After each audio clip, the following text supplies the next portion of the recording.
Hello everyone, I'm back with yet another review. My RVB restoration review is also in the works, don't worry, but it needs a bit more time to cook. This week, I'll be talking about Star Wars once again, with the new anthology series Tales of the Empire. This series was originally set to be Tales of the Jedi Season 2, but was presumably changed during production. After watching the series, let's just say I question why that decision was made.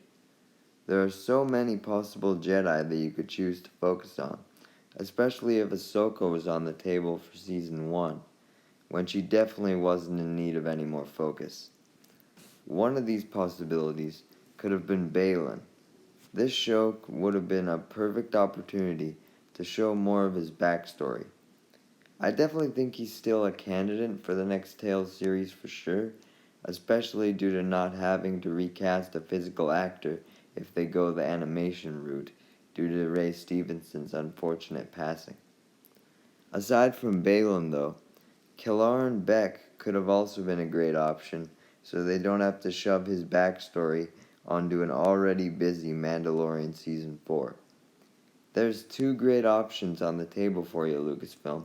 And that's without even mentioning any of the Jedi from the Jedi Council, as I feel like all of them would face a similar situation as Morgan Elsbeth this season, where their stories aren't enough to get a fully compelling plotline. Like, let's be honest here, what do we need to see regarding Kit Fisto? I love his design, but there's realistically nothing of interest you could add to him that you also couldn't add to a new character in a new era, which would be far more engaging. There I go on a tangent as usual. We got Tales of the Empire, whether I can accept that or not, so let's see if it was worth the change in direction. The two protagonists that we focus on are Barriss Offee and Morgan Elsbeth. Unlike Tales of the Jedi, we don't alternate between perspectives each episode either, with the first three being entirely Morgan and the latter three Barriss. I think this makes the show flow better overall. I should preface what I'm about to say with the fact that I have not seen a lot of Clone Wars, so I'm not extremely familiar with Barriss. Despite that, I actually enjoyed her story more. To be fair, I did have to Google her Wikipedia page to learn a bit more about her, but I was surprised by how utterly bored I was by Morgan's half. I thought the first episode was pretty strong, showcasing the death of Morgan's clan at the hands of Grievous, who I have to say was nice to actually see portrayed as a threat outside of the comics and EU. The Clone Wars usually portrayed him as an idiot, so it was a nice change of pace to see him wreak havoc. Unfortunately, he doesn't speak much, only having a few lines as he lets his lightsabers do the talking, but I can excuse that since he's only a minor part in a series that isn't even movie length.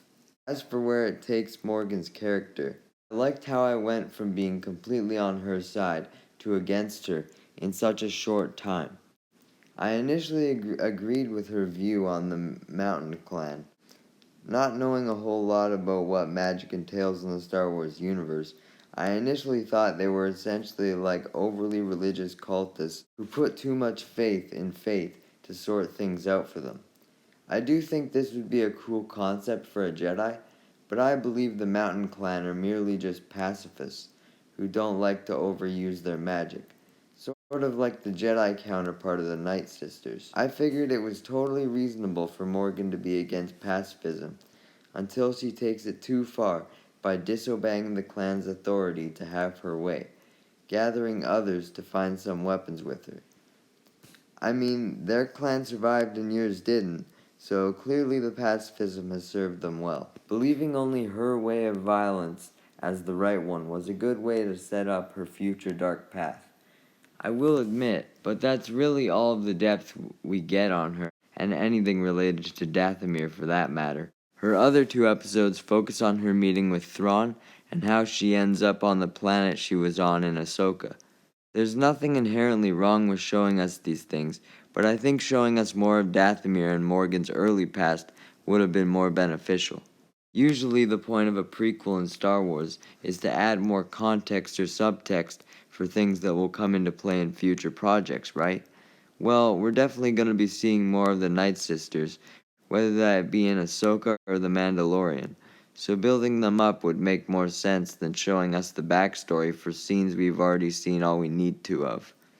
There were some cool moments in these two episodes though, such as seeing the New Republic era in animation for the first time in episode 3, Nadura being voiced by Shelby Young, who also voiced Yuko in Persona 3 Reload, and the fight scene that resembles the one in Mando Season 2. It was cool to see it almost redone in animation. Thrawn was also characterized well in his brief appearance, exhibiting his usual threatening aura, a breath of fresh air from his later time in Ahsoka, where I felt he lost some of his threat as the show went on. Don't get me wrong, that reintroduction scene was awesome, but he didn't really do much after that. I'm sure he'll be a much bigger threat again now that he's returned to the main galaxy, but still. That's all I have to say about Morgan's half, so let's move on to my preferred story of Barriss Offree. The main thing that makes me more enveloped in her story, despite not being attached to her from Clone Wars, is how it's not leading to a foregone conclusion.